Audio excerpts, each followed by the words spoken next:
TRS సభకు ఎల్కతుర్తిలో హన్మకొండ జిల్లా ఎల్కతుర్తి మండల కేంద్రంలో నిర్వహించే బీఆర్ఎస్ పార్టీ రజతోత్సవ సభకు కౌంట్ డౌన్ ప్రారంభమైంది.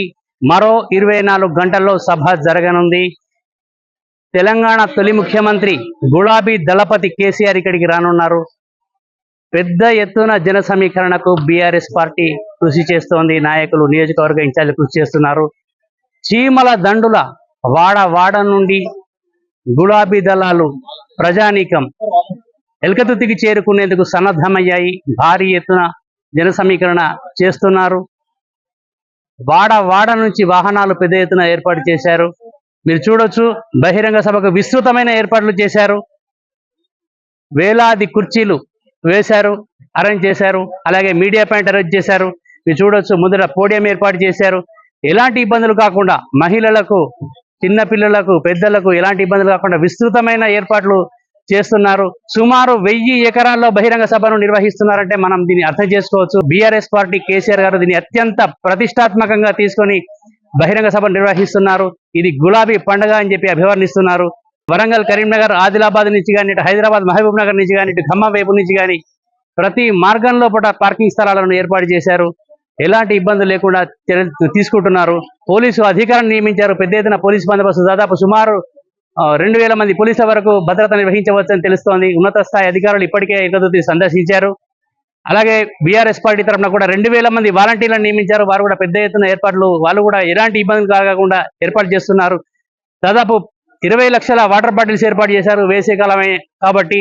అలాగే 10 లక్షల మజ్జిగ బాటిల్స్ కూడా ఏర్పాటు చేశారు. మొబైల్ టాయిలెట్స్ ఏర్పాటు చేశారు. అలాగే జనరేటర్లు ఏర్పాటు చేశారు. మంచిగా కేసీఆర్ ఇచ్చే సందేశం ప్రజలకు ఖచ్చితంగా వినబడాలి, ఎలాంటి ఇబ్బంది లేకుండా వినబడాలని చెప్పి స్పీకర్లను కూడా అడుగడుగున ఏర్పాటు చేశారు. చివరి వ్యక్తి వరకు కూడా ప్రతి సందేశం కూడా వినబడాలి, ప్రతి వ్యక్తికి చేరాలని చెప్పి పెద్ద ఎత్తున స్పీకర్స్, ఫ్లడ్ లైట్స్ కూడా ఏర్పాటు చేశారు. రేపు సాయంత్రం 5 గంటలకు కేసీఆర్ హెలికాప్టర్ ద్వారా ఎల్కతుర్తికి చేరుకుంటారు. ప్రజలకు ఆయన ఏం సందేశం ఇస్తారన్నది చాలా చర్చనీయమైంది. రాజకీయ వర్గాలు కూడా ఉత్కంఠతో నిలిచిస్తున్నాయి. దాదాపు 10 ఏళ్ళు అధికారంలో ఉన్నారు బీఆర్ఎస్ పార్టీ. అలాగే 14 సంవత్సరాల ఉద్యమాన్ని నడిపించారు. ఇప్పుడు 1.5 ఏళ్లుగా ప్రతిపక్ష హోదాలో కూడా బీఆర్ఎస్ పార్టీ ప్రజా సమస్యలపై ఉద్యమాలు చేస్తున్నది. మీరు చూస్తున్నారు, ప్రతినిత్యం కేసీఆర్, హరీష్ రావు గారు ఏదో ఒక ప్రెస్ మీట్ ద్వారా ప్రజా వ్యతిరేక విధానాలను ఎండగడుతూనే ఉన్నారు. కేసీఆర్ ఈ సభ ద్వారా ఏం సందేశం ఇస్తారు? ఆయన జాతీయ స్థాయి రాజకీయాల గురించి ఏం మాట్లాడతారు? రాష్ట్ర స్థాయిలో ఉన్నటువంటి ప్రభుత్వం గురించి, రేవంత్ రెడ్డి ప్రభుత్వం గురించి ఏం మాట్లాడతారు? అలాగే పార్టీ జరిపిన ఉద్యమం గురించి ఏం మాట్లాడతారు? అలాగే అధికారంలో ఉన్నప్పుడు చేసినటువంటి సంక్షేమ కార్యక్రమాల గురించి, అధికార కార్యక్రమాల గురించి కూడా ఏం మాట్లాడతారు అనేది జనమంతా ఉత్కంఠతోటి, ప్రజలు, గులాబీ శ్రేణులు కూడా ఉత్కంఠతో చూస్తున్నారు. ఈ బహిరంగ సభ ప్రాంతం హుస్నాబాద్ నియోజకవర్గంలో ఉంది. దీనికి సతీష్ కుమార్ గారు ప్రాతినిధ్యం వహిస్తున్నారు. సుమారు 50,000 మందిని జన సమీకరణ చేసేందుకుగానే కృషి చేస్తున్నారు.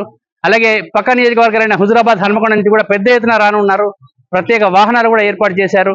ఏది ఏమైనా ఈ ఎల్కతుర్తిలో ఈ గులాబీ సభ నిర్వహించడం సర్వత్రా రాజకీయ వర్గాల్లో ఉత్కంఠను రేపుతుంది. రేపు జాతీయ మీడియా కూడా ఎల్కతుర్తికి రానున్నది. కేసీఆర్ ఏం సందేశం ఇస్తారు అన్న దానిపై ఉత్కంఠ నెలకొంది.